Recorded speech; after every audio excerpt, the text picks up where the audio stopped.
करेंगे 10th class का exercise 5.1 का क्वेश्चन नंबर सेकेंड। क्वेश्चन है write first four terms of AP when the first term a and common difference d are given as follows.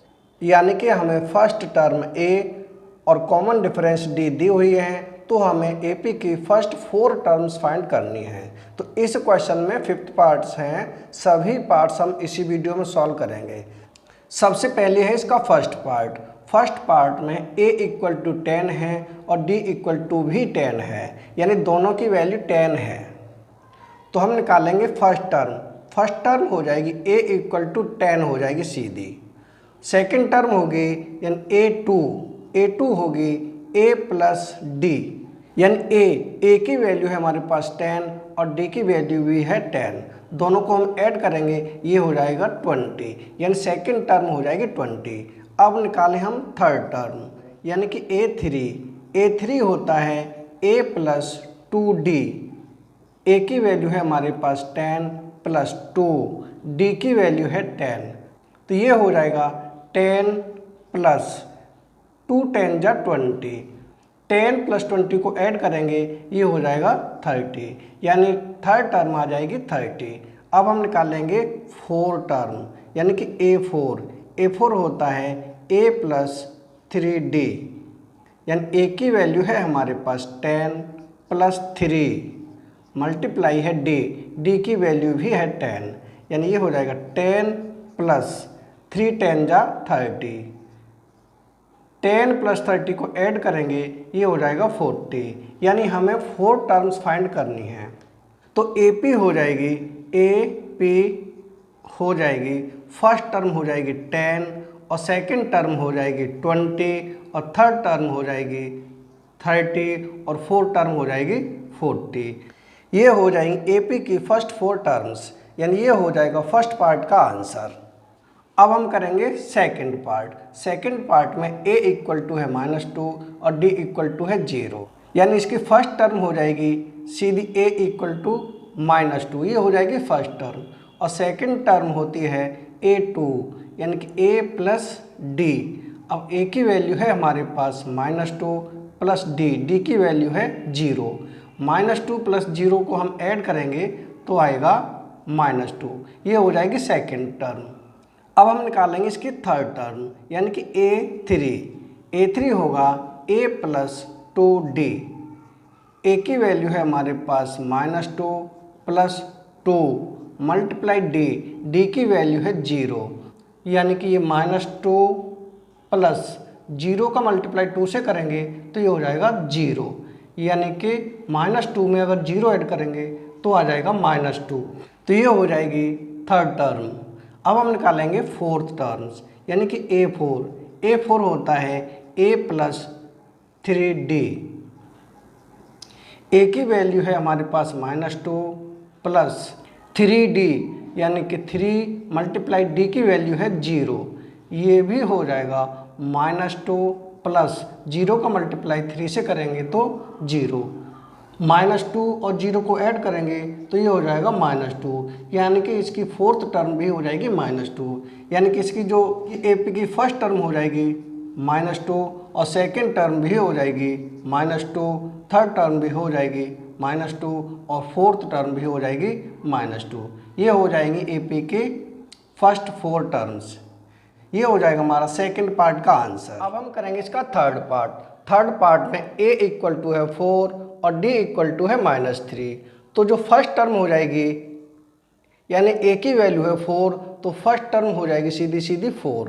अब हम निकालेंगे second term. Second term होती है a2 होती है a प्लस d। हमारे पास a की वैल्यू है 4 प्लस d की वैल्यू है -3, तो इसे लिख देंगे -3, यानी कि 4 प्लस और माइनस हो जाएंगे माइनस के -3, यानी 4 में से 3 माइनस करेंगे तो यहाँ आ जाएगा 1, यानी कि इसकी जो सेकंड टर्म हो जाएगी 1। अब हम निकालेंगे थर्ड टर्म, यानी कि a3 होती है a प्लस 2d। अब a की वैल्यू है हमारे पास 4, तो यहाँ लिख देंगे 4 प्लस 2, d की वैल्यू है -3, तो यहाँ लिखेंगे -3। ये हो जाएगा 4 प्लस और माइनस माइनस 2 3 जा 6 हो जाएंगे माइनस के 6, यानी कि प्लस के 4 माइनस 6, यहाँ बचेंगे माइनस के 2, ये हो जाएगी थर्ड टर्म। अब हम निकालेंगे फोर्थ टर्म, यानी कि A4 होगी A प्लस 3D। अब A की वैल्यू है हमारे पास 4 प्लस 3D की वैल्यू है -3, ये हो जाएगा 4 प्लस और माइनस माइनस 3 3 जा 9, यानी कि प्लस के 4 हैं माइनस 9 है, तो यहाँ बचेंगे -5, ये हो जाएगी फोर्थ टर्म। यानी इसकी AP बन जाएगी AP की फर्स्ट टर्म हो जाएगी 4, तो यहाँ लिखेंगे 4, और AP की सेकंड टर्म हो जाएगी 1, तो यहाँ लिख दें 1, और AP की थर्ड टर्म हो जाएगी -2, तो यहाँ लिख दें -2, और AP की फोर्थ टर्म होगी -5, तो यहाँ लिख देंगे -5। यानी ये हो जाएंगे AP की 4 फर्स्ट टर्म, यानी ये हो जाएगा थर्ड पार्ट का आंसर। अब हम करेंगे इसका फोर्थ पार्ट में A इक्वल टू है -1 और D इक्वल टू है 1/2, तो इसकी जो फर्स्ट टर्म हो जाएगी A इक्वल टू हो जाएगी -1, ये हो जाएगी फर्स्ट टर्म। अब हम निकालेंगे इसकी सेकेंड टर्म, यानी कि A2 होती है A प्लस D।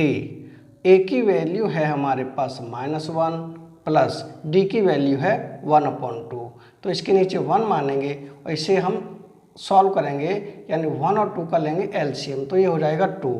1 का डिवाइड 2 में करेंगे 2 टाइम्स, 2 का ऊपर मल्टीप्लाई करेंगे तो 2 1 जा 2, यानी कि -2, प्लस 2 का डिवाइड 2 में करेंगे तो 1 टाइम्स, 1 का ऊपर मल्टीप्लाई करेंगे 1 1 जा 1, यानी कि -2 है प्लस 1 है, तो यहाँ बचेंगे -1 और नीचे है 2, ये हो जाएगी हमारी सेकेंड टर्म।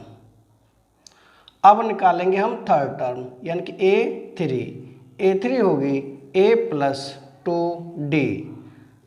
अब हमारे पास A की वैल्यू है -1 प्लस 2 मल्टीप्लाई D की वैल्यू है 1/2, तो ये 2 से 2 कट जाएंगे, यहाँ बचेगा -1 और यहाँ बचेगा +1, यानी -1 + 1 ये भी कट जाएंगे, इक्वल टू हो जाएगा 0, यानी इसकी थर्ड टर्म हो जाएगी 0। अब हम निकालेंगे इसकी फोर्थ टर्म, यानी कि A4 होती है A प्लस 3D।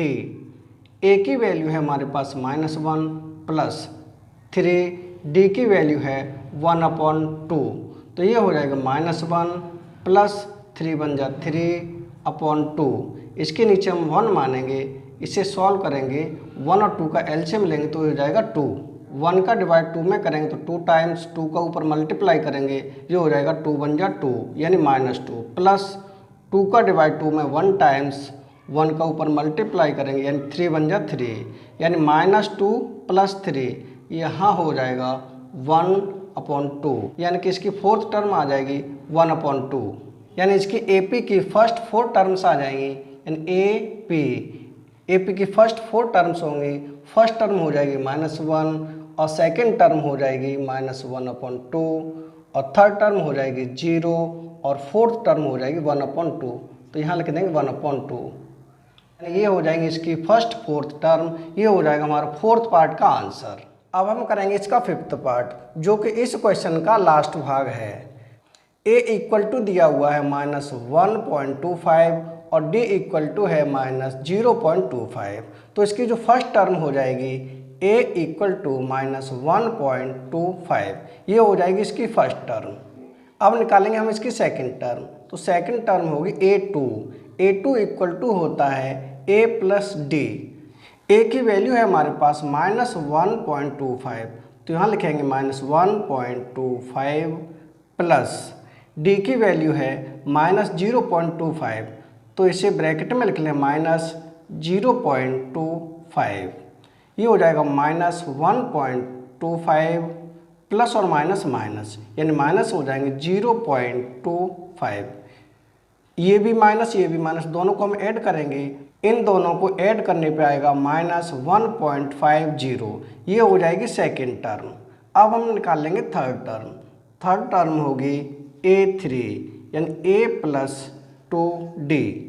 A की वैल्यू है हमारे पास -1.25 प्लस 2D, 2 मल्टीप्लाई D की वैल्यू है -1.25, ये हो जाएगा -1.25 प्लस और माइनस हो जाएंगे -2 का मल्टीप्लाई करेंगे 2 5 जा 10 और 2 2 जा 4 और 1 5.0, यानी ये भी माइनस के और ये भी माइनस के, इनको हम ऐड करेंगे, यानी इन दोनों को ऐड करेंगे तो हो जाएगा -1.75।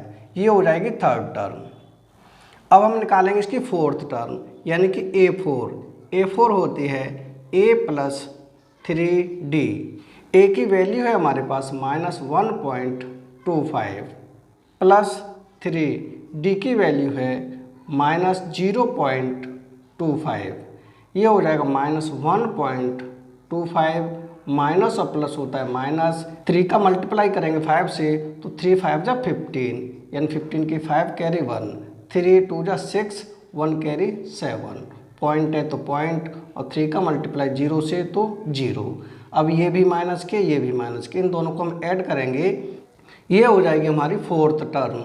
पॉइंट के बाद 0 की कोई वैल्यू नहीं होती, सिंगल रख दें, डबल रख दें या नहीं भी रखें, तो ये हो जाएगी हमारी फोर्थ टर्म।